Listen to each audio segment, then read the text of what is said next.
Hello বন্ধুরা, এখন আমরা অবস্থান করছি রাজশাহী পুঠিয়া উপজেলার একটি দিঘির পাড়ে। এই দিঘিটার নাম হলো গোবিন্দ সাগর। দেখেন, দেশের বিভিন্ন প্রান্তে কিন্তু প্রচুর পরিমাণে বৃষ্টি হচ্ছে। তাদের কিন্তু বৃষ্টি বা বন্যার কারণে অনেক সমস্যার দেখা দিয়েছে। আমাদের এলাকায় পর্যাপ্ত পরিমাণ বৃষ্টি কিন্তু হয়নি। তাই পুকুরে দেখেন টুবু বা ভর্তি থাকবে, কিনারে কিনারে পানি থাকবে, দেখেন সেটা কিন্তু নাই। কারণ লেয়ার অনেক নিচে নেমে গেছে। দৃষ্টান্ত, এই যে পুকুরগুলোতে কিন্তু পানি নেই যথেষ্ট পরিমাণে। আর একটা পুকুর দেখেন, এই পুকুরটার নাম হচ্ছে শিবচকি।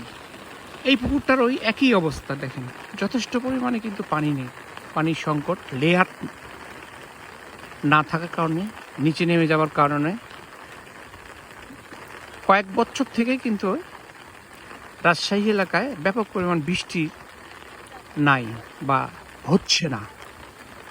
আবার দেখেন, দেশের অন্য প্রান্তে কিন্তু প্রচুর পরিমাণ বৃষ্টি হচ্ছে এবং এই যে স্থলনিম্নচাপ হচ্ছে, এইখানেও কিন্তু স্থলনিম্নচাপে অন্য এলাকায় প্রচুর বৃষ্টি হচ্ছে, চিটাগাং এলাকায়। কিন্তু আমাদের এলাকায় তেমন বা যেটা দরকার বা যেটা প্রয়োজন সে অনুপাতে কিন্তু বৃষ্টির দেখা যাচ্ছে না। এতে করে আগামীতে আমাদের এলাকায় বা রাজশাহী অঞ্চলে